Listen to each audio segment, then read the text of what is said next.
Se trata de un tema incompleto, porque le falta respuesta. Se trata de un tema incompleto porque le falta respuesta, respuesta que quizás usted que nos escucha o nuestro invitado de hoy, Reinaldo José Carrillo Vilches. Siento que ha llegado como de manera oportuna un espacio en las redes sociales que le ha permitido a algunos venezolanos escuchar otra visión de la historia a pesar de que va o se dedica a la tarea de la divulgación de una forma de ver lo que pasó en Venezuela, eh, a pesar de que es algo viejo, se hacen llamar la nueva enciclopedia con nosotros, como lo dije hace un ratito ya. Reinaldo, bienvenido al tema incompleto. ¿Cómo estás? ¿Cómo te sientes? Y gracias de nuevo por tu tiempo, hermano. David, un gusto conversar contigo. Muchas gracias por la invitación y pues espero que esta conversación pueda ser de mucho agrado para ambos y para el público, para la audiencia. Siempre un gusto intercambiar ideas. Yo vi de una vez por el protagonista de la entrevista. ¿Cómo te describirías? Si alguien te pregunta quién es Reinaldo, eh, ¿qué le dirías como en esa hoja de resumen curricular? Mira, te soy sincero. Además, en aras de la honestidad, yo desde la primaria y el bachillerato le huía y detestaba ese tipo de preguntas, ¿viste? Porque además las veía como muy totalizantes, ¿no? El tema de decir quién eres, definir quién eres.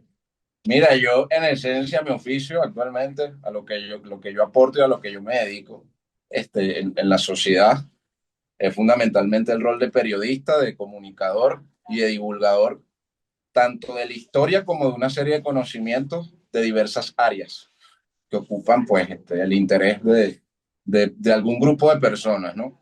En ese sentido, yo pues lo que principalmente me considero y lo que es el proyecto al menos por el cual nos hemos venido a conversar hoy día, que es la nueva enciclopedia, me considero fundamentalmente un académico, es decir, y con académico no me refiero necesariamente al que viene a enseñar, sino sobre todo al que quiere aprender, porque en esencia este proyecto, que, así como muchas personas, digamos, agradecen el trabajo que se está haciendo, el primero que está aprendiendo todos los días con este proyecto soy yo, porque nace una curiosidad genuina mía de aprender.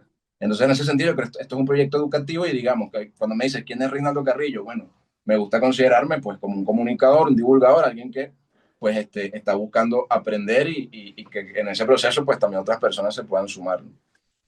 ¿Cómo Además na- de eso, bueno, algunos, disculpo, unas cualidades, algunos datos clave. Soy caraqueño, nacido en Caracas, venezolano, de padre venezolano. Eh, y pues he tenido además la formación académica que tuve, que es importante recalcarlo, en la Universidad Central de Venezuela, en comunicación social, en la llamada, lo que yo prefiero llamar como escuela de periodismo. Y además de eso, pues eh, nada, alguien que aspira a ser, digamos, la mejor persona posible para su comunidad, para su familia, para su gente. Para eso, digamos, si me pides una definición un poco más, digamos, filosófico, moral, digamos que hacia eso enrumbo mi vida, ¿no? A ver, dijiste por ahí algo interesante. Bueno, yo quería comenzar diciendo algo que por lo general también hago, que es que planeo hacer una cosa, lo digo aquí, lo escribo y no lo termino haciendo. Yo quería decir que estamos arrancando exactamente en la primavera, en el inicio del horóscopo, de lo que sería la rueda zodiacal, a los que eh, creen en eso. Y dijiste algo que me llama la atención y creo que por ahí podemos arrancar para poder como desglosar, ¿no? A la persona con la que estoy hablando hoy. Quiero decir que lo contacto y lo conozco porque lo vi haciendo una actividad relacionada con el juicio a Pérez Jiménez y ya lo había visto. O sea, había visto el trabajo que tiene en las redes sociales, en Instagram, en YouTube, pero no lo había visto como desarrollando un tema en especial con un actor político digamos, de relevancia en el país. Y dices, bueno, eres una persona que maneja varios temas. ¿Cuáles serían esos temas que crees tú que en el que tú dices, mira, yo me siento ahí, podría estar horas y horas hablando de esto porque, como dices, eres alguien que te dedicas al aprendizaje. Me imagino que no te importar estar todo el día hablando de esos temas, lo que dice que desarrollas? Cuáles son esas categorías? ¿Cuáles son esos temas, esos tópicos que te gustan para quienes te escuchan y quieren saber más de tu trabajo y de ti? Bien, las áreas principales que yo vengo desarrollando como investigador también, vale decir, vale esa palabra, y en lo que se enfoca el canal, es lo que podríamos llamar en un principio la historia con H mayúscula, ¿no? En su visión totalizante de la vida y el mundo y de la realidad. Pero además de la historia, podríamos hablar de política, de filosofía, de economía, de sociología también, incluso yo a veces peleo con los escritores del canal de que yo les pido de que metan más de la parte psicológica de los personajes biografiados, ¿no? Pero tú sabes, la dinámica del día a día, ellos son todos muy buenos, excelentes, hipertalentosos, pero en la dinámica del día a día, pues uno va mejorando poco a poco las cosas. Y en ese sentido, pues tenemos esa visión integradora, como te acabo de decir. Esos son creo que los principales temas. Se ha ido más al estudio sobre todo de lo que es la obra, el arte de gobierno, la política, los hombres que han al menos mandado en la cosa pública. Pero en verdad nace y ha venido desarrollándose con otras áreas de interés y pronto vamos a sacar también biografías que ya están escritas, pero es un tema de tiempo, de figuras como Franz Kafka o Dostoyevsky o Rómulo Gallego, García Márquez. Nosotros teníamos publicadas y la vamos a republicar en algún momento videos de Gustavo Cerati, de Simón Díaz, de Héctor Lavoe, imagínate, una cosa que mucha gente, ayer lo hablaba con Neomar, así como también, bueno, de Aristóteles, y vamos a sacar de Platón, no, es una cosa como bien ecléctica, bien variada, pero digamos, sí, los principales temas son los que te mencioné en un principio, y, y el deseo, bueno, es seguir expandiendo, ¿no? Es seguir profundizando en algunos, pero seguir expandiéndolo. Me parece muy curioso lo que dice del calendario, que está arrancando el calendario del Astrológico, sí, es la primaria. astrológico. Claro, es curioso, a mí ese fenómeno de los astros y su estudio me parece muy interesante, cómo no. Desde luego que lo que es el horóscopo que uno ve en los medios públicos principales, lo que uno ve mucho en la televisión, pues ahí sí creo que hay mucha charlatanería, pero lo que es el estudio de los astros como fenómeno, pues es un tema interesantísimo, porque preguntaba si el tema de que si uno era creyente o no de eso. Ese fenómeno sí me parece interesantísimo. Yo no sé exactamente qué es lo que, lo digo como un interesado que no sabe nada. Yo sí sé que, bueno, lo que te podría decir, ya que preguntaste también del tema, bueno, lo de que quién era Reinaldo. Otro dato a nivel del calendario occidental, yo soy Tauro, como también lo era Pérez Jiménez. No, yo soy Tauro, al menos en el calendario convencional que uno conoce.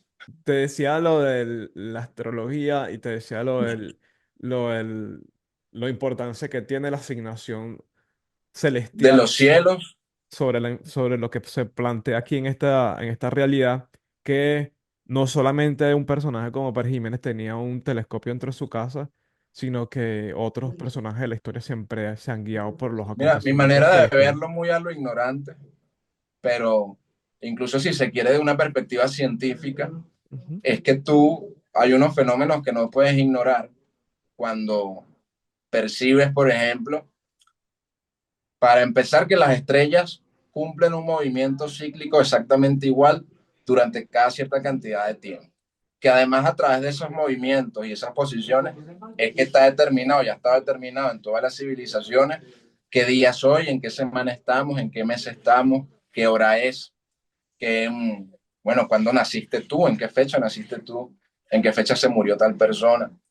Además de eso, empiezas a ver que está relacionado incluso con los ciclos de siembra y de cosecha en el planeta, con los ciclos incluso o sea, no es un tema, no es un invento de Hermes ni de Adriana Asi, la afectación o la relación de la luna con las mareas, por ejemplo, ¿no? Eso, más allá de las interpretaciones y las explicaciones, eso está ahí. Es decir, hay una interacción, sin duda alguna, entre lo que hay arriba y los astros y lo que hay lo que ocurre en el planeta. O sea, no se puede ignorar.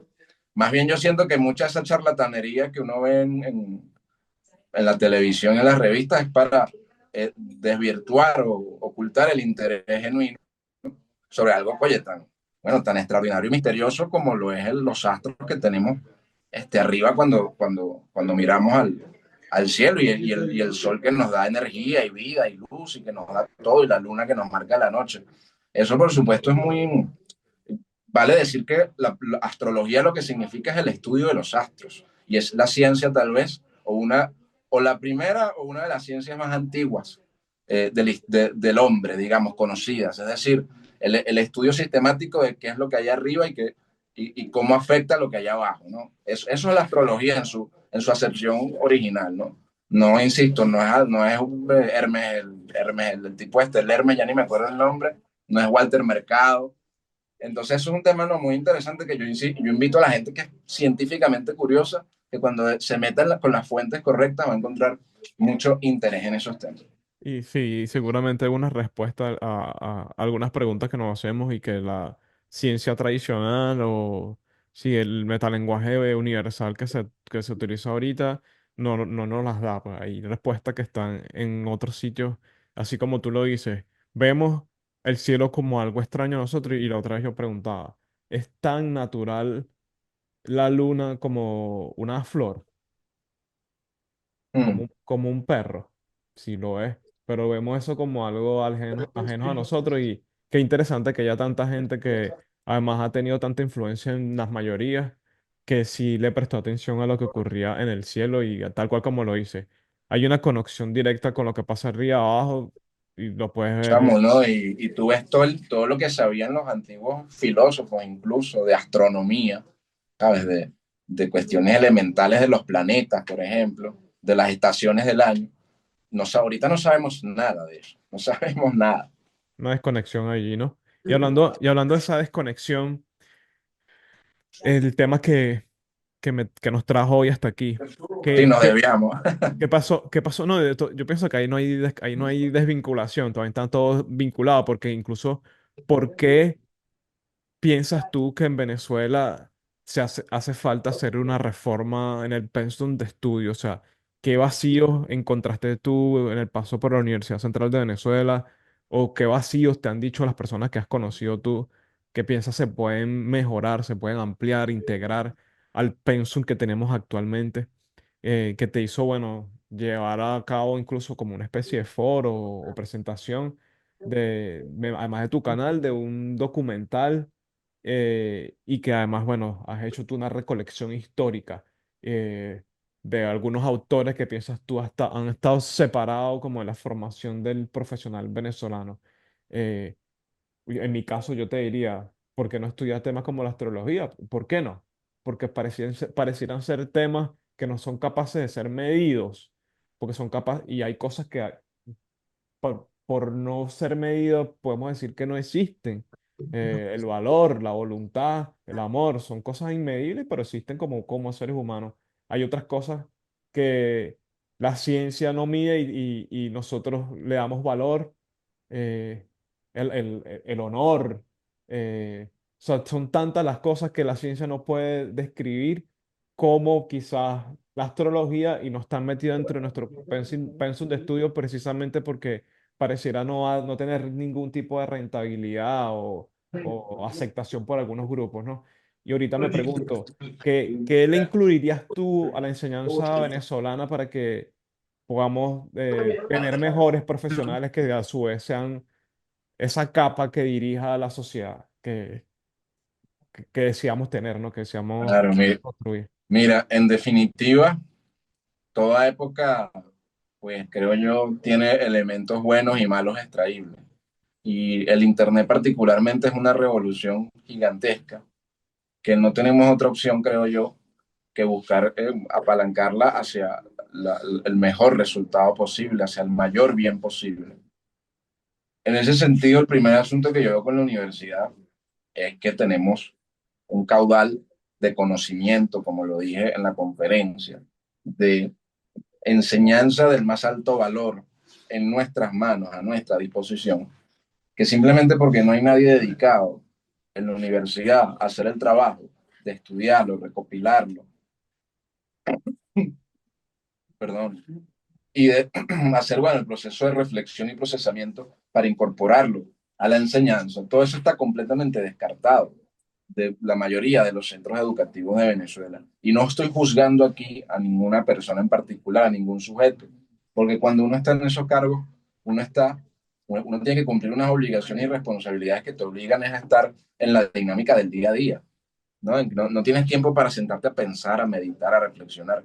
La verdad es que, por ejemplo, aunque esto va más allá de una reforma de pensum, para mí esto, lo que yo creo que es fundamental es que los venezolanos asumamos un cambio fundamental en nuestra estructura de pensamiento, de comportamiento y sobre todo lo que tiene que ver de valores y virtudes respecto a la enseñanza y el bien del país, porque son cosas que están completamente vinculadas. Y la educación bien trae un beneficio individual, pero convengamos, o sea, al final, por ejemplo, que yo sea un sujeto con unos derechos y unos deberes y tú igual, parte en un principio porque formamos parte de un Estado que se llama la República, bueno, se llama oficialmente la República Bolivariana de Venezuela. Y formamos parte de ese país. Bueno, antes se llamó República de Venezuela, antes tuvo otros nombres, pero somos parte de una comunidad. Y yo creo que que la educación, por ejemplo, la educación que esa comunidad invierta en desarrollar sobre sus individuos, no solo debe estar no solo volcada al bien individual, a la elevación moral, mental, profesional, física incluso del hombre, del ciudadano, ¿no? Que vale la pregunta también, lo está haciendo, incluso una perspectiva técnica o una perspectiva incluso más cívica. Está la universidad formando, las personas salen más elevadas a nivel de incluso de salud, a nivel de ser personas laboriosas, trabajadoras, a nivel de conocimientos para enfrentar el campo profesional. Salen más elevadas las personas por lo menos de la universidad. Insisto, no dudo, pues que hay muchas cosas que las universidades aportan. A mí me aportaron muchas cosas, ¿cómo no? Sigue siendo mejor pues recibir algo ahí que no recibir nada. Pero la pregunta es, para empezar, está al menos, sobre todo la educación que está más enfocada en el hombre, que es la ciencia humana y las ciencias sociales, está enfocada en un principio a la idea de elevar al menos a la persona, hacer el mayor bien posible. Para empezar, hablemos del individuo, para no irnos, digamos, a lo que es el aspecto colectivo, que para mí en verdad son parte de lo mismo, pero para ponernos en categorías un tanto más modernas.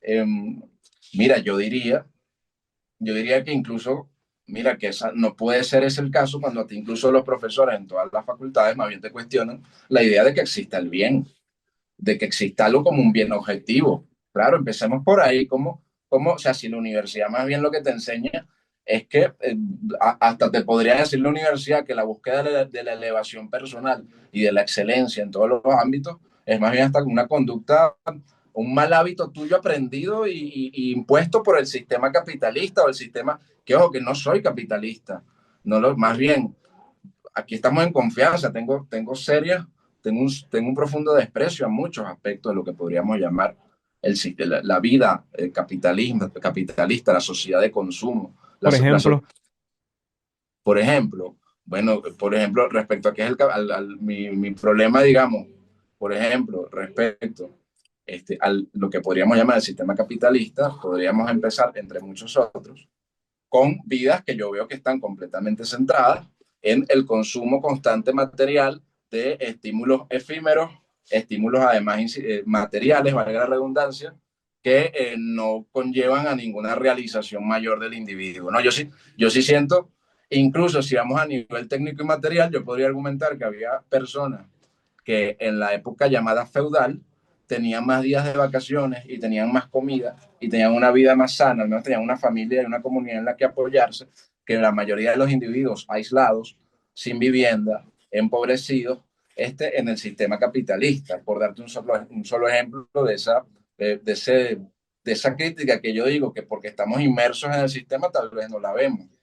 No con esto, claro, la gente dice que uno no le gusta el capitalismo, ay, este es comunista, este es socialista, no señores, salgan de esa matriz, por favor.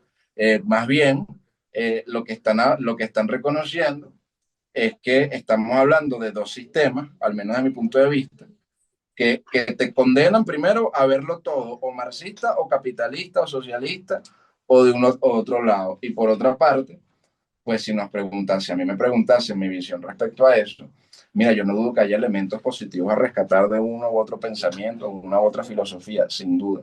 Sin embargo, si tú me preguntas, para mí ambos sistemas como diría algún autor, algún filósofo, al final del día lo que buscan es la electrificación del mundo, el progreso técnico frío, eterno y permanente hasta el final de los días.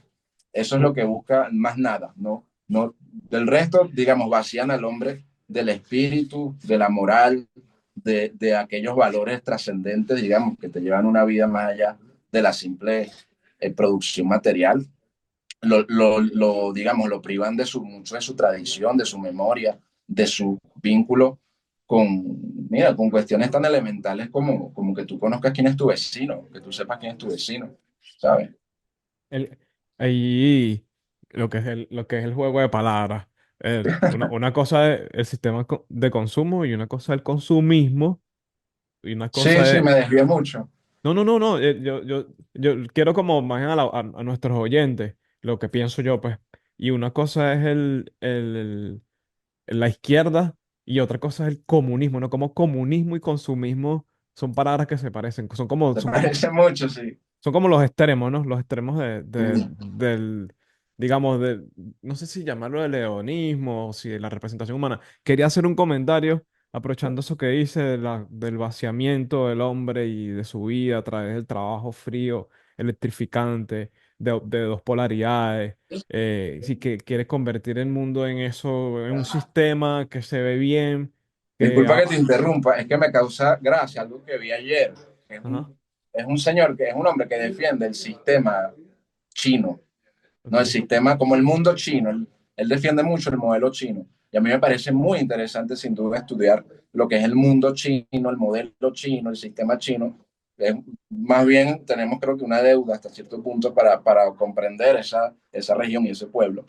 Sin embargo, me causaba gracia que la imagen que él mostraba de lo que era el éxito, según él, del Partido Comunista Chino, que en efecto a nivel técnico y modernizador es un éxito, él mostraba la imagen de una ciudad cuyo nombre no recuerdo, pero tú veías la imagen y la imagen no era, lo que te mostraba la imagen era la propia utopía turbocapitalista de grandes rascacielos, luces, todo, digamos, prendido de noche, digamos, de vida, de grandes lujos, de resort. Ese es el sueño, esa es la utopía capitalista. Entonces me causa gracia que un comunista esté defendiendo, o sea, lo que queda en el mundo tan loco en el que estamos, donde se juega con los términos, lo que le queda a un comunista para defender del Partido Comunista Chino es una idea de una utopía o más una distopía turbocapitalista, llena de rascacielos.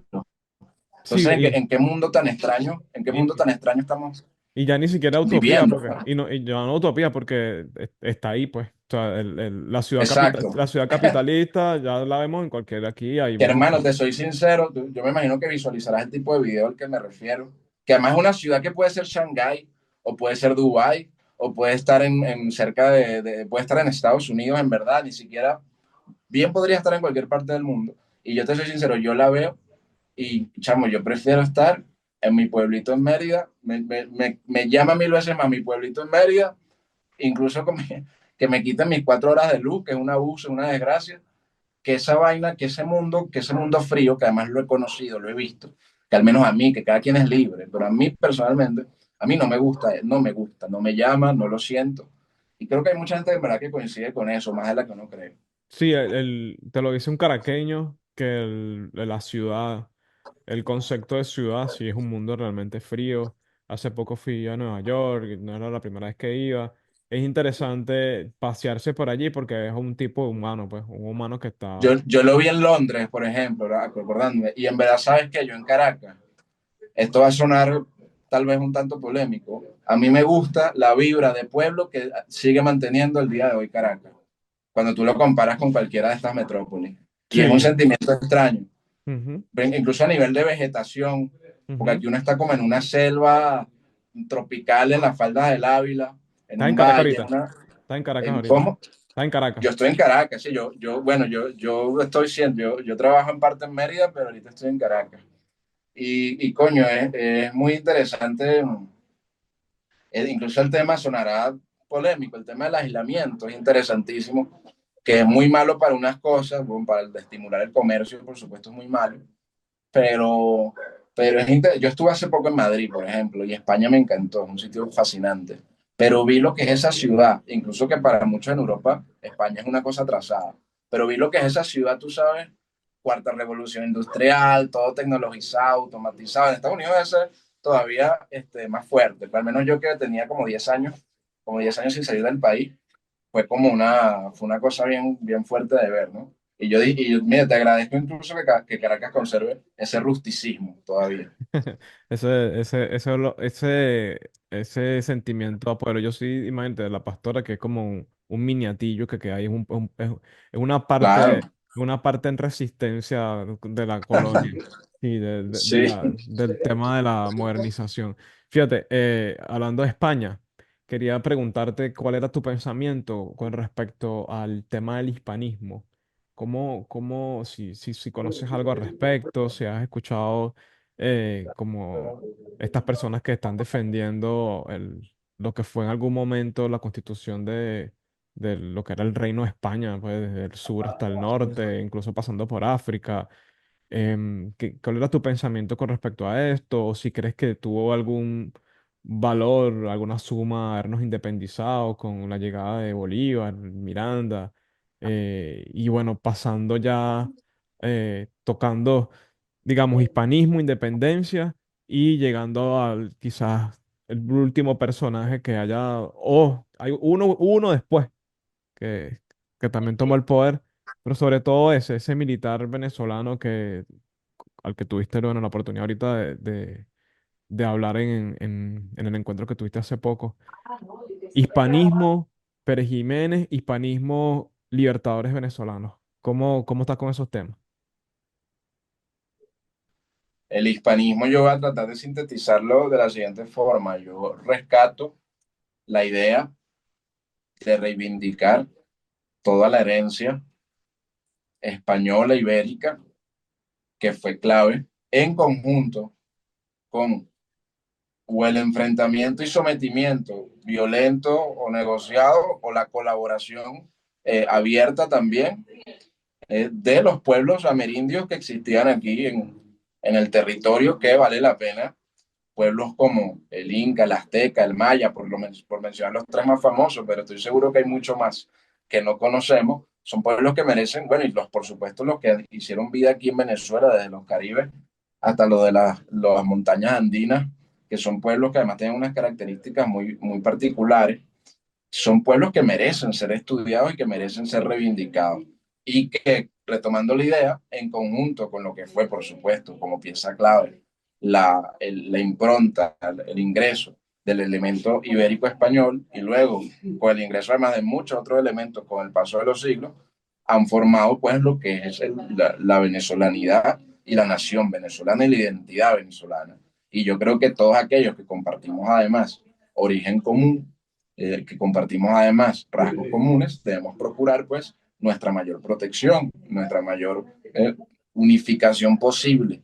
Y hago énfasis en la palabra posible, porque donde pongo el gran sin embargo en esta visión es que ahora ese hispanismo que también ha ganado cierto nombre, que sobre la base de esto sobre la base de esto procura desprestigiar todo lo que ha sido el periodo republicano venezolano, hundir y rechazar todo lo que ha sido los hombres, no solo de la revolución, de la independencia, que es una revolución que además merece un estudio muchísimo mayor y un entendimiento muchísimo mayor de lo que fue.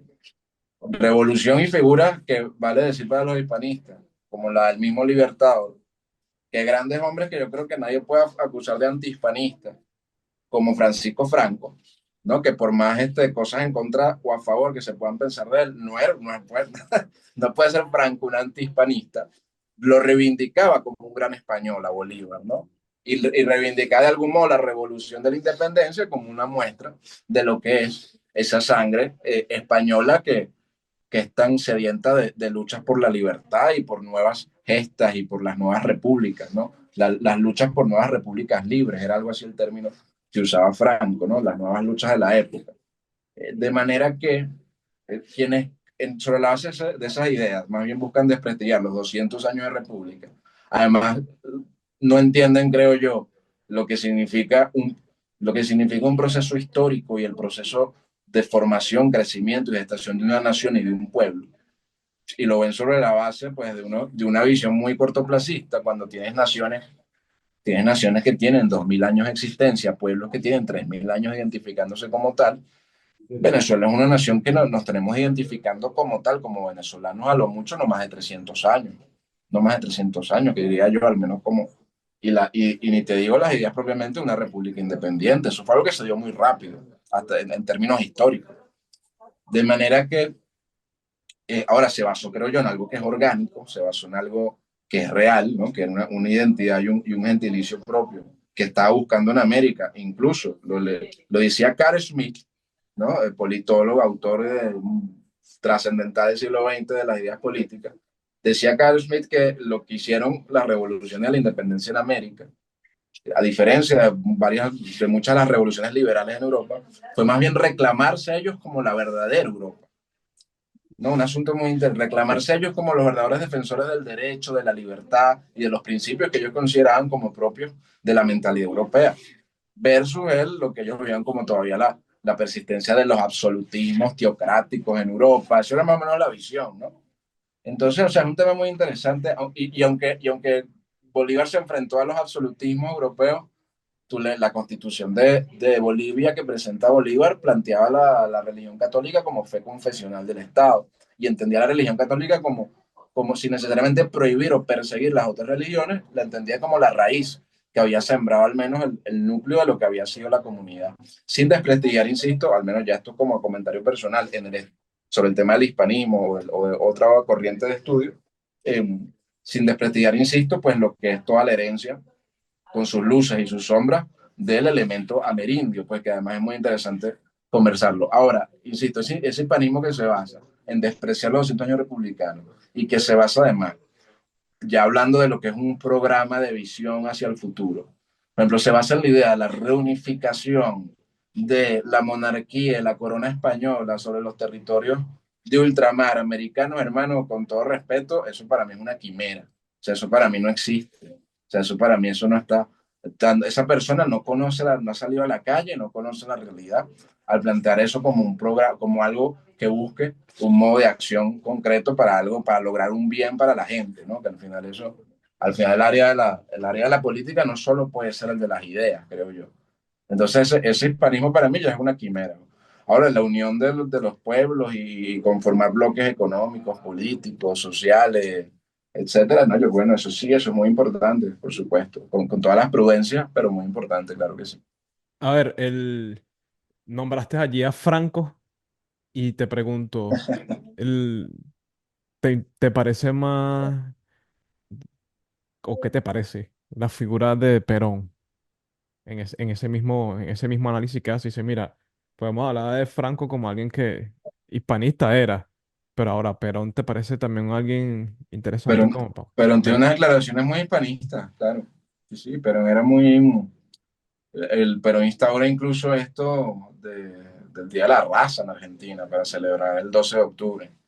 No sé si lo instaura, en verdad puede estar diciendo una estupidez, pero él, por ejemplo, él se juramenta su tercer mandato de presidente el 12 de octubre y con un discurso, una retórica que siempre fue muy conmemorativa.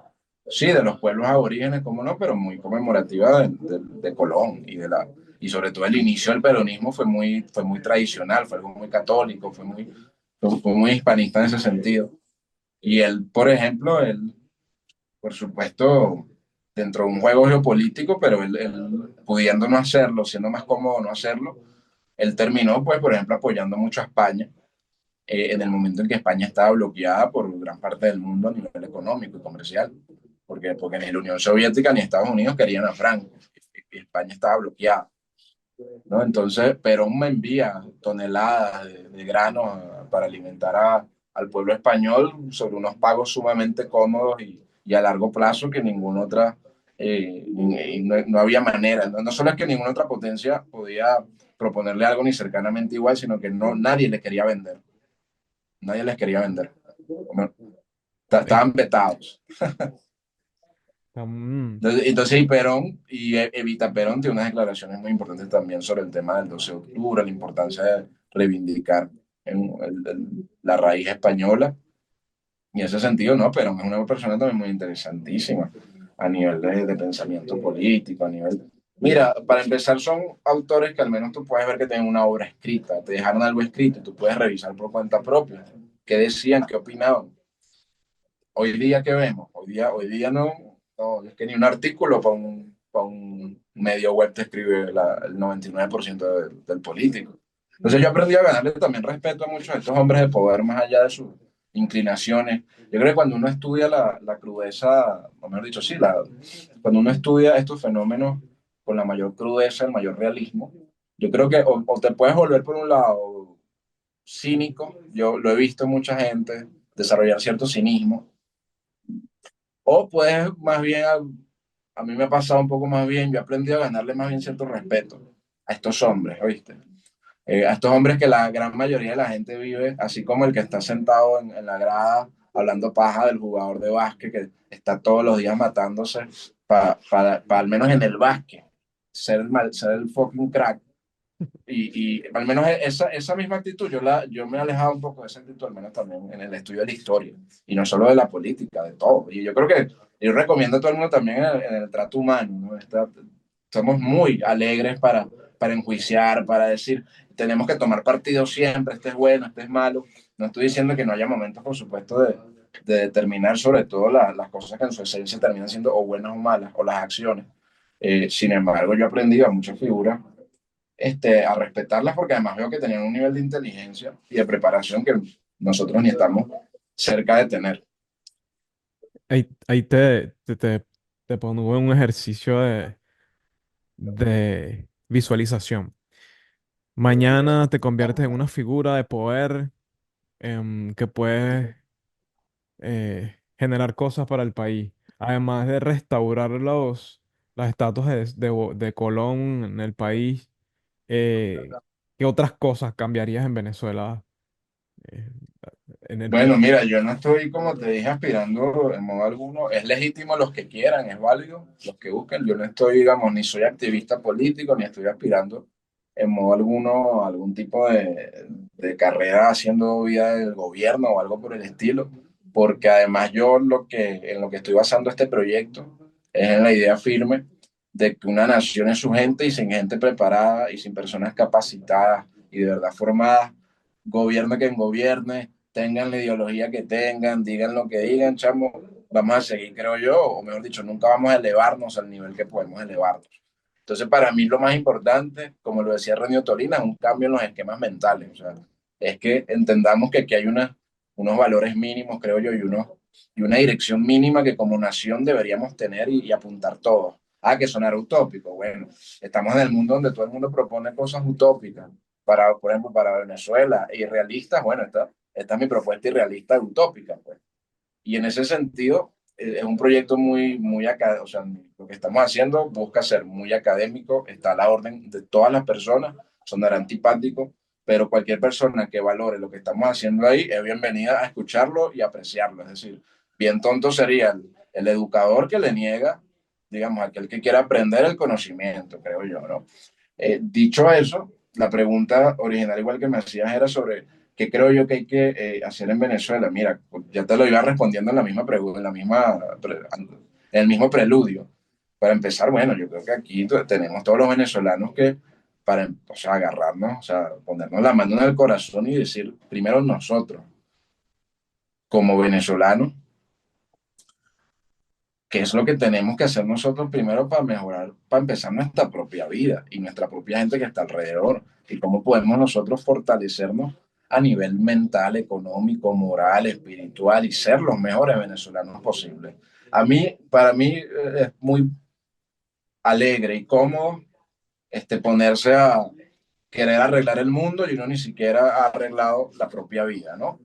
Yo sí creo que la moral personal está íntimamente ligada y todos tenemos defectos, todos tenemos vicios, pero está íntimamente ligada y el deseo de ser mejores personas está íntimamente ligado a lo que es luego el bien nacional y el bien del colectivo. Porque al final cuando se habla de que un país progrese, es que progrese uno para empezar. O sea, la elevación de todos es lo que significa la elevación nacional.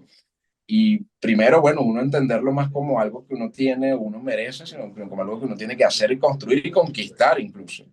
El bien de uno como ser humano y del el país y del colectivo y de la familia y de la nación se trabaja con esfuerzo, con sudor y se toma a la fuerza, metafóricamente hablando. O sea, tú no, digamos, uno no tiene que pedir permiso para formarse, para, digamos, desarrollarse espiritualmente, psicológicamente. Y en ese sentido, y en la realidad en la que uno esté, uno va a enfrentar desafíos, obstáculos, y yo creo que para empezar, lo primero que necesita el país es primero que nosotros asumamos la mentalidad de ir pues a, pues no solo elevarnos, sino servir a los otros, ¿no? Y empezando, insisto, por esa comunidad a la que nos debemos todos, que es Venezuela. Y más desde un punto de vista, mira, de la enseñanza y de las políticas públicas del gobierno, este es un tema larguísimo, pero sin duda hay muchas cosas que se han hecho en los últimos 250 años, creo yo, que se pueden sin duda rescatar y que se tienen que fortalecer. Pero hay muchas otras, pues, que más bien o se han dicho y no se han hecho, o tenemos que mirar al futuro y lo que viene, pero que requieren, yo creo que sobre todo, coño, gente que pueda hacer el trabajo lo mejor posible en todas las áreas, o sea, porque va desde, va desde el asunto, va desde un asunto tan importante, pero que, o mejor dicho, que suena banal, pero que es fundamental, como que es la simple vialidad y servicios públicos que funcionen de la manera más óptima posible, hasta un asunto de fondo que es, bueno, cómo se está enseñando en el sistema educativo, qué se está enseñando en los medios, cómo, coño, cómo empujamos a la gente a que prospere y no solo una prosperidad material, a que la gente prospere en todo sentido. ¿Hay algún ejemplo que a ti te gustaría poner ahí como en la vitrina? Dirías, mira, yo pienso que podemos apuntar a lo que hizo tal Claro, experiencia. sí. Ujú. No, sí, interesante pregunta. Empezando por Venezuela, yo creo que aquí, sin duda, si tú me preguntaras a mí, yo creo que lo que se hizo aquí durante la hegemonía andina, también, también se puede llamar hegemonía tachirense, es, creo yo, uno de los principales ejemplos o referentes. Que eso es el pasado, claro, pero será el pasado, pero es más cercano a lo que es la realidad de tu país y de tu pueblo, esa experiencia que cualquier otra experiencia contemporánea de otro país, así lo veo yo. Ah, que igual tenemos que ver otras experiencias contemporáneas. Claro, claro, aquí hay, bueno, hay realidades muy interesantes, hay figuras y casos muy interesantes. Tenemos el famoso caso, tú me corregirás, que no he dormido bien, disculpa, tú me corregirás, el famoso caso de los tigres asiáticos, ¿no? Estas naciones como Singapur, ¿no? Corea del Sur es un caso muy particular que a mí no me gusta mucho. Y en verdad creo que no sé si entra dentro de esos tigres asiáticos, pero bueno, estas naciones asiáticas que tuvieron estos milagros económicos, llamados milagros económicos, con una política, bueno, era un sistema a nivel político un tanto cerrado, era un sistema más enfocado en la eficacia, aunque eso sí, era un sistema era muy severo con lo que consideraba aquello que afectaba también el tejido social y que afectaba a la familia, ¿no? El caso famoso de aquellos que tuviesen más de 10 gramos de estupefacientes, pues recibían la pena de muerte. Os estoy describiendo el sistema, por si acaso, no es lo que yo estoy diciendo que propondría para, pero para que se hagan una idea de cómo se llevaron a cabo esos procesos, ¿no?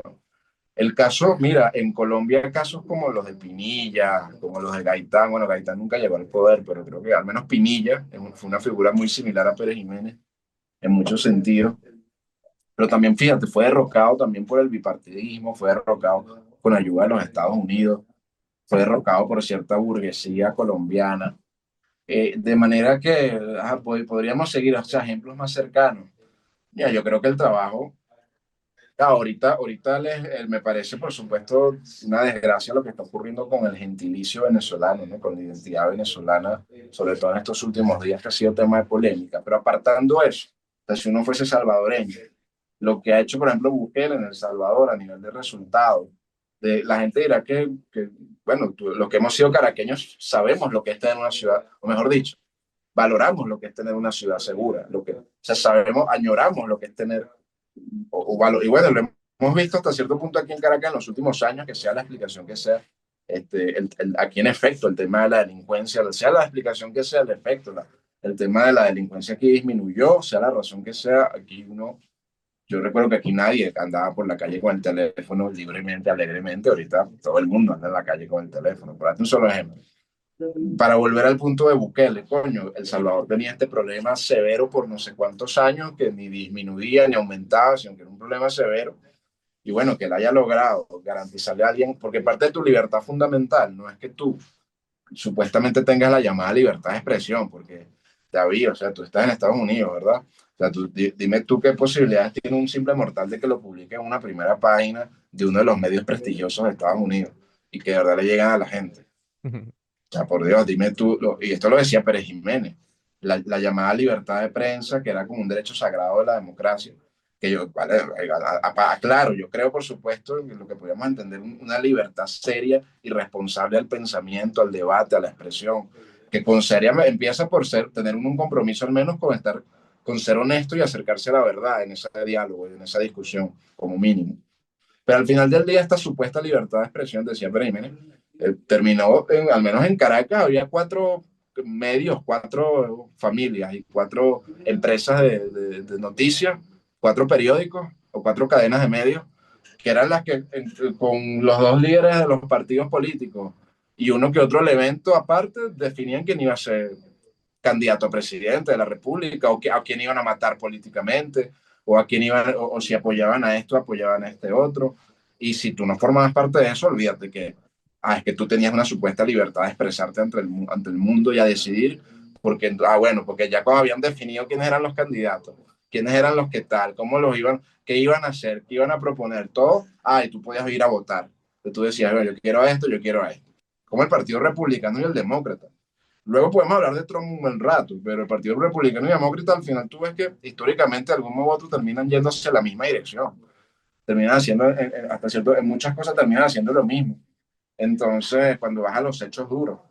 Entonces, esa idea de Pérez Jiménez decía que, bueno, o sea, que a él le parecía, por ejemplo, una ofensa que tú le dijese a una persona que no tiene ni techo, ni comida y ni trabajo, que tú eres libre, porque aunque tú te estés muriendo de hambre, hay un papel que dice que tú tienes libertad de expresión, aunque sea imposible en realidad que cualquier medio, cualquier periódico, si acaso sepa quién tú eres, mucho menos te deja a ti de verdad expresar algo ahí. Le parece una ofensa, porque para él la verdadera libertad empieza, bueno, hermano, para empezar, con que tú tengas para comer y tengas donde dormir. Eso es libertad, para empezar, sabroso. Tener comida, ropa, donde dormir, que te falte algo de eso, para ver si tú vas a estar preocupado por ciertas libertades sagradas. Y luego yendo al tema de la seguridad con el caso Bukele, por ejemplo, en El Salvador, que repito, lamentable lo que está haciendo con el tema de Venezuela y que se preste para eso. Es patético la situación en la que estamos a nivel mundial, pero volviendo al punto de Bukele, coño, la libertad también es que tú puedes salir de tu casa caminando tranquilo. Eso es libertad.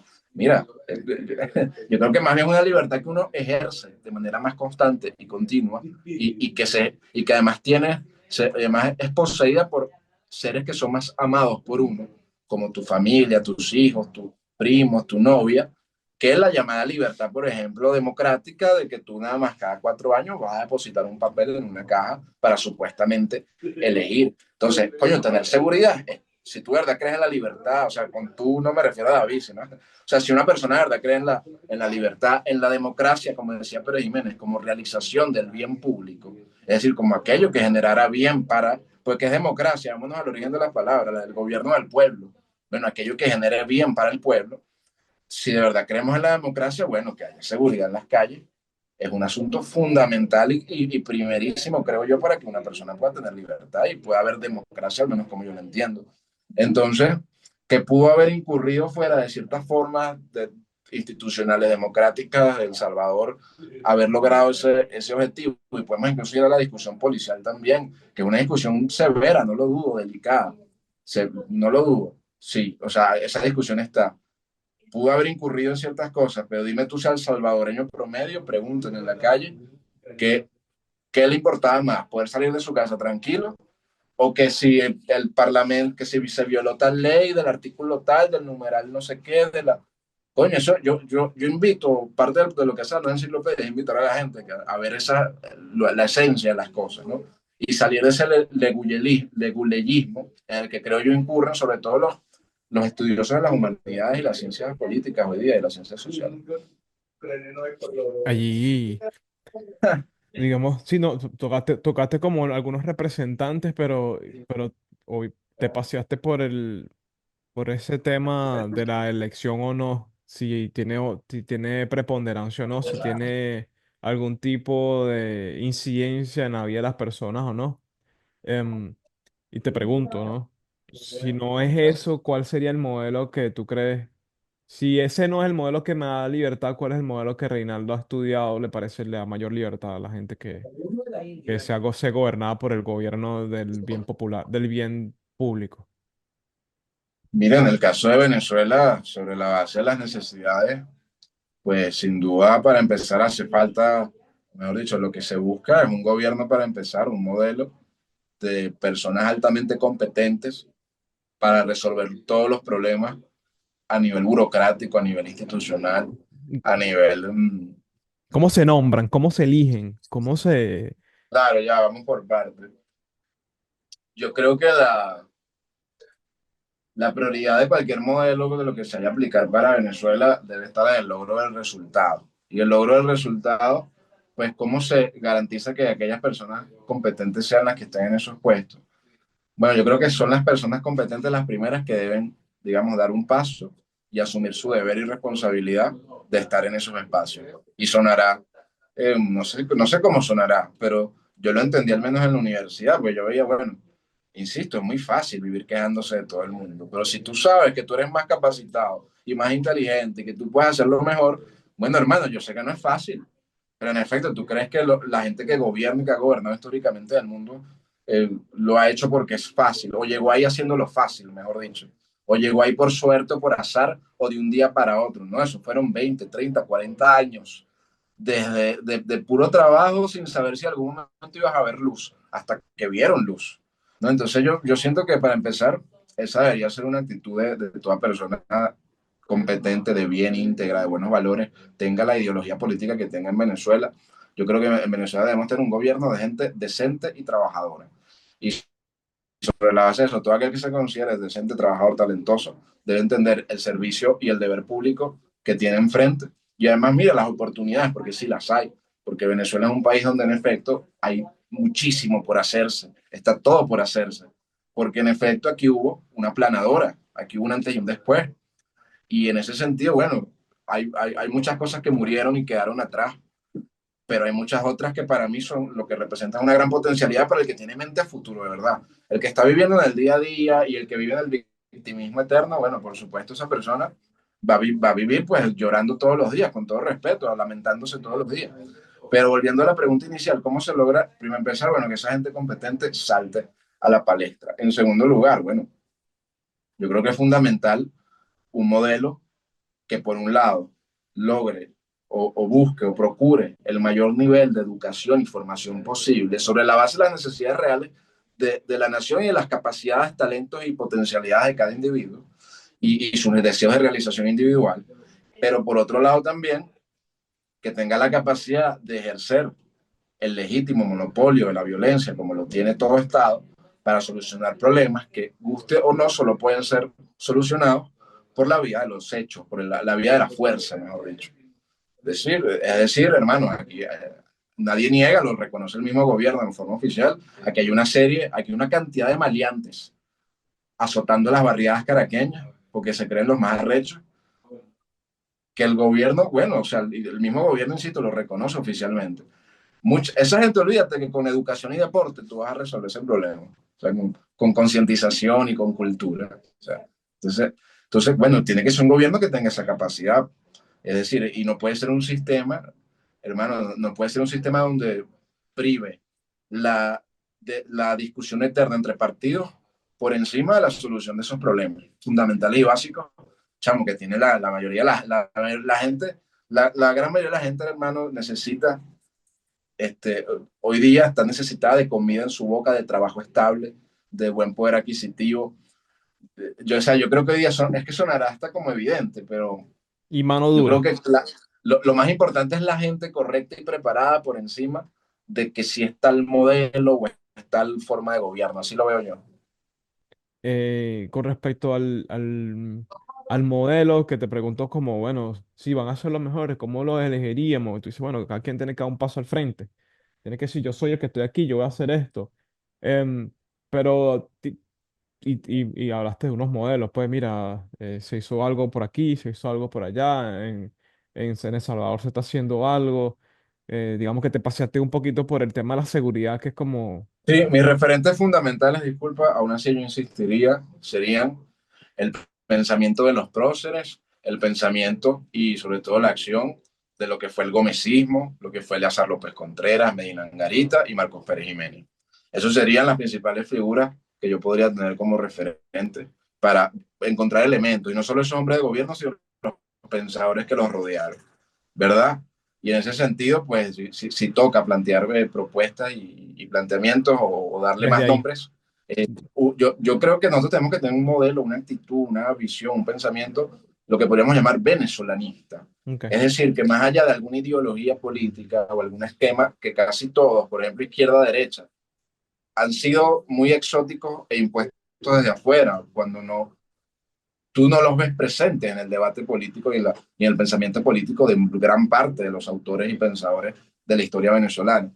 Entonces, el venezolanismo es que por encima de cualquier ideología política, nosotros busquemos rescatar, para empezar, los mejores hombres de cada tendencia, sea azul, sea rosa, sea roja, sea verde, sea amarilla, de cada lado, sea izquierda, sea derecha, sea de arriba, sea de abajo. A nosotros nos interesa lo que sea bueno y lo que sirva. Todo Reinaldo, aquello, okay. Todo deja- aquello. Yo creo que el modelo debe ser venezolanista en el sentido de que sobre la base de lo que hay en Venezuela, lo que tenemos en Venezuela, pues se busca lo mejor en cualquier espacio. Y también en los espacios independientes que no están identificados en con ningún tipo de toldo. de acuerdo, sí, perdona que haya tratado de interrumpirte, pero era como, No, tranquilo. si pudiéramos poner dos autores, tres, cuatro, es más, no te pondré límite. Autores que son obligatorios según tu sentir en la etapa primaria de la educación venezolana. ¿Cuáles autores faltan allí? ¿Qué textos faltan allí? Alberto Adriani, La Mario educación. Briceño Iragorri, Arturo Pietri, hay que meterlo, sin duda. Autores, además, estamos hablando de autores con visión y proyecto de país, ¿no? Fundamentalmente, ¿verdad? A nivel de estudio y comprensión del hombre venezolano, no voy a mencionar uno que hasta cierto punto nominalmente está, pero que yo creo que en verdad es un pensador que es de cabecera, que es el libertador Simón Bolívar, y es la obra escrita que él dejó en documentos como la Carta de Jamaica, que son además, o su discurso en el Congreso de Angostura, que son un discurso que te retratan antropológica y sociológicamente a las naciones americanas.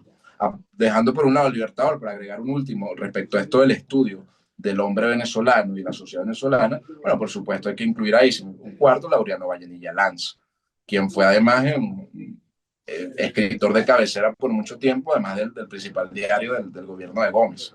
Pero más que eso, bueno, fue un pensador, ¿no? Yo estoy usando mucho esa palabra, más que intelectual, un pensador, fue un hombre que se dedicó pues, a investigar, a pensar y a escribir. Y bueno, te diría esos cuatro, si me pides cuatro por ahora, que además son todos más o menos de la misma época. Pero hay muchos más, sin duda. Hay muchos que ni conocemos, la idea es ir a buscarlos. Ahora, algunos personajes, hablamos el gobierno Hombres, Normandí. hombres de gobierno, dices tú. Sí, sí, sí, no, me nombraste algunos que son, digamos, una Ok, época. ¿quieres que te diga que como cuatro? No, no, no, no, pienso que los que nombraste lo que nombraste está bien. Eso, ahora te quiero nombrar hombres, eh, pero ¿a quiénes rescatarías y a quiénes pondrías en el paredón para que le tiren tomates después de Pérez Jiménez en adelante? No hay absolutamente nada que rescatar de esa época. Hay algo allí que tú dices, mira, sí. O Te diría que mira, yo soy profundamente venezolanista. Yo te diría que no hay ninguna época y incluso no hay ninguna ideología política de la que no haya nada que rescatar. Yo estoy convencido de esa idea, porque al final toda ideología que se ha popularizado se basa en alguna media verdad, se basa en algo que es real. Tal vez le da una interpretación equivocada, tal vez la causa que le adjudica el fenómeno no es la correcta, pero parte de una realidad, parte de algo que es real. claro. Y en ese sentido, para responder tu pregunta de quién pondría en el paredón, no pondría a nadie. en el sentido de que no haya nada que rescatar, porque de la democracia bipartidista, llamada así, de algún modo, que es de donde nos acusan ser más, sobre la cual tenemos como más odio, más problemas, no, yo podría rescatar elementos sin duda positivos de ese periodo, hombres que hicieron un trabajo muy importante en esa época y les dejaron, digamos, obrar en Venezuela dentro de todo.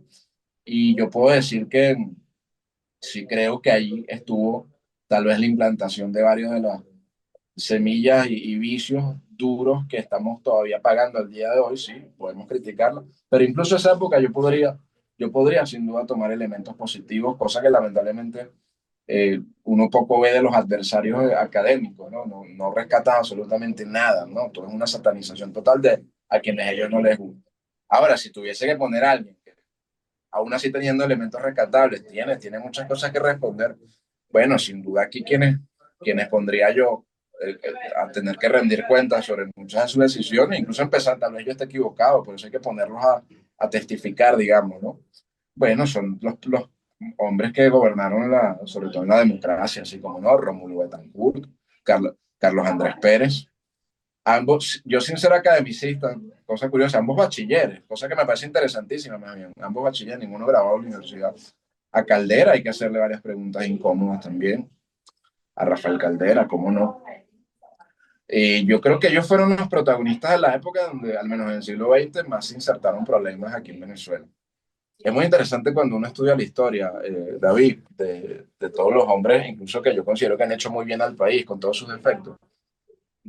Desde un Bolívar, bueno, Bolívar es un caso más polémico, pero desde un, o sea, innegable lo que hizo, por ejemplo, un Pérez Jiménez. Uno estudia la historia, pero la estudia en otros países, la estudias en muchos otros lugares, y yo me he dado cuenta que esta mentalidad y narrativa que nos han metido aquí en Venezuela en los últimos años, de lado y lado, simplemente es irreal, weón. O sea, simplemente no existe la visión, por ejemplo, el deseo que puede ser legítimo de muchas personas de que aquí va a haber una aplanadora, o sea, si hay un cambio de gobierno, aquí lo que tiene que haber es una prohibición una proscripción. Estoy hablando yo puedo entender el legítimo deseo, digamos, y de que aquí lo que va a haber es hay que prohibir el comunismo, y aquí no va a haber nadie del régimen anterior. Mira, te lo pongo así. Gómez, hermano, creó un consejo de ministros donde casi todos sus miembros eran carajos que hace 7 años se estaban cayendo a plomo. En un solo caso. En la administración de Pérez Jiménez, ¿tú crees que no hubo gente en altos cargos que fue parte del trienio de ECO? O viceversa. Cuando llegó Betancourt, no hubo gente de altos cargos del perejimenismo que siguió en los gobiernos de Acción Democrática. Y puedo seguir dando casos por el estilo de otros países. Es decir, una cosa es, chamo, yo soy muy idealista y los valores y los principios, pero también, digamos, hay una, yo creo que la acción política debería ser un justo equilibrio entre lo práctico y entre el idealismo, entre lo posible y entre los valores. Pues si todo es idealismo, pues no logras nada, marico, no logras nada, pues, o sea, si todo es 100% idealismo y es lo que a mí me gusta y lo que yo quiero, no logras nada. Si todo es 100% pragmatismo y todo es 100% práctico y todo es 100% resultado, bueno, te conviertes en un monstruo, te puedes convertir en un monstruo, ¿no? En un tirano, en un déspota. Entonces, me desvié burda en la parte, esta es la parte privé. Este, coño, yo me he dado cuenta que aquí, hermano, estamos viviendo un proceso político y social, lo he estado como estudiando, ¿no? Que se aleja mucho la narrativa opositora, se aleja también, por supuesto, la narrativa chavista, o sea, que hay un cambio, creo yo, generacional muy interesante, para bien y para mal, que, que además, bueno, ya cierro el privado, que yo creo que lo inteligente es enfocarse ahorita en lo que va a valer dentro de 10 años y pacientemente ir trabajando, ir haciendo, coño, ir conociéndonos, ir formándonos, ir haciendo plata, que otra cosa, hermano, tú que, hermano, ni tenemos plata, o sea, que vamos a estar buscando resolver la economía del país y primero estamos resolviendo nuestra economía personal, ¿no? O sea, entonces, bueno, son muchas cosas. Ya, disculpa, cierro el privé y empatamos la entrevista. ¿Dónde conseguir a la enciclopedia, a la nueva enciclopedia? ¿Dónde conseguirla? ¿Cuáles son las redes Bien. sociales? ¿Qué tienes por allí próximamente? Yo sé que tuviste hace poquito bueno, ese encuentro allí con Sí. respecto a el juicio a Per Jiménez. ¿Cuándo tenés algo por allí más adelante? ¿Te has montado en algo? Pero sobre todo, ¿dónde son tus redes sociales? ¿Dónde Mira, en conseguimos? YouTube, La Nueva Enciclopedia, en Instagram, La Nueva Enciclopedia, en Twitter, Reinaldo José CB, sobre todo YouTube, que es donde tenemos nuestro material primordial, y en Instagram, donde estamos más activos. Allí pues tenemos mucho material que vamos a seguir sacando, además vamos a seguir diversificando el contenido, pero lo más interesante que estamos haciendo público es este proyecto para empezar de gira de cineconferencias, de proyecciones cinematográficas que vamos a estar haciendo en Venezuela y fuera de Venezuela, donde vamos a estar en este caso estrenando una exclusiva, un documental interesantísimo de lo que fue la primera extradición en la historia de América y el primer presidente en Venezuela enjuiciado de esa forma, que fue el proceso que se le hizo a Marcos Pérez Jiménez. Vamos a estar proyectando eso. Bueno, la primera actividad en la UCB se llenó, fue todo un éxito, gracias a Dios. La próxima, la más venidera, es la que vamos a hacer en Maracaibo, este jueves 27 de marzo, en la Universidad Rafael Urdaneta, a las 10:30 de la mañana, donde además voy a estar yo dando una pequeña conferencia, va a estar un profesor invitado dando otra pequeña conferencia, y vamos a presentar en estreno pues el documental, que además les digo que está muy bueno, es muy revelador, de verdad que toca muchos puntos álgidos en nuestra historia que merecen ser estudiados. Y en ese sentido, bueno, vamos a seguir anunciando otras ciudades, y además pues les pido que estén pendientes de las redes, sí, sobre todo el Instagram y el Twitter, donde estamos publicando las novedades pues, de todo lo que estamos haciendo. Si ya llegaste hasta aquí, te voy a decir como diría quien te invitó a su casa. Bueno, llegó la hora de que por lo menos nos ayudes con un like que ayudará a las personas que les gusta este tipo de contenido a conseguirlo por las redes, por el canal y por YouTube, que es quien nos provee esta plataforma. Ha sido Reinaldo quien, bueno, hoy con todo gusto nos ha compartido un rato, digamos, desde su visión como venezolano, desde su visión como historiador, pero sobre todo que es lo que más demuestra una visión como periodista, que le gusta recoger un poquito de todos lados, le gusta que la información quede bastante clara y que, bueno, ha estado hoy, digamos, respondiendo bastantes de nuestras dudas.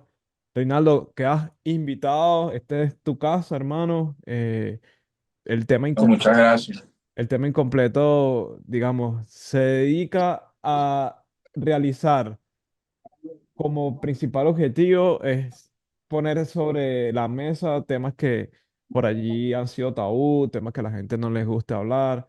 Y bueno, hoy nos hemos dado un gran banquete de hablando un poquito sobre tu canal, sobre ti. Esperamos tenerte pronto este mismo año. Eh, Te dejo para que, bueno, puedas No, saludar. muchas gracias, David. De verdad que encantado con la conversación. Siempre es un placer compartir con un nacional sobre temas variados. Nos queda pendiente hablar sobre los tauros en la historia, un tema muy interesante sobre el tema tauro. Yo soy muy ignorante de estos temas. La gente va a creer que soy un supersticioso. No, no, señores.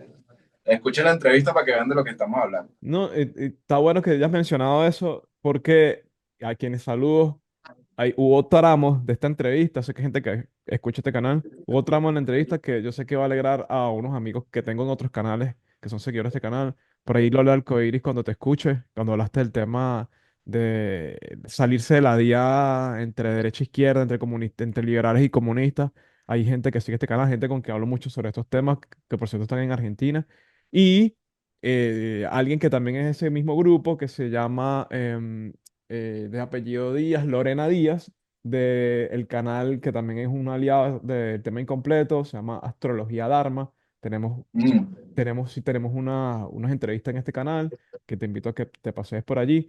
¿cómo Ella, no? ella asocia el tema astrológico, te agarra así, dice, mira, el cielo en ese momento estaba de esta forma, este planeta estaba en esta posición, eso quiere decir o simboliza, hace una lectura celestial, hermano, como la que dice, por eso, bueno, me llevo aquí tu fecha de nacimiento, Claro, te bueno. la voy a dar Vamos a a ver qué ella, sale ahí.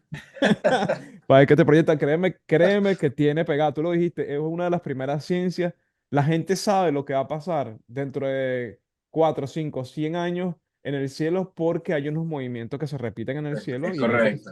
que se lo puede estudiar. Y de eso, créeme, que de ese tema hay bastante en este canal, así que de repente más adelante, en vez de estar hablando de historia, vamos a estar hablando aquí menos, como dijiste tú, que está bueno ese tema, los tauros en la política Sí, ¿no? y en la formación. Hermanito, muchas gracias por tu tiempo, Seguro, honrado nosotros por aquí. Nos vemos próximamente. Yo siempre digo la próxima semana, pero nos vemos pronto. seguro, hermano. Un gusto. Ya. Producción general, David Guzmán. No olvides compartir y comentar si te gusta o si te encanta. Yeah, ooh, out here with another one. Yeah, ooh, okay.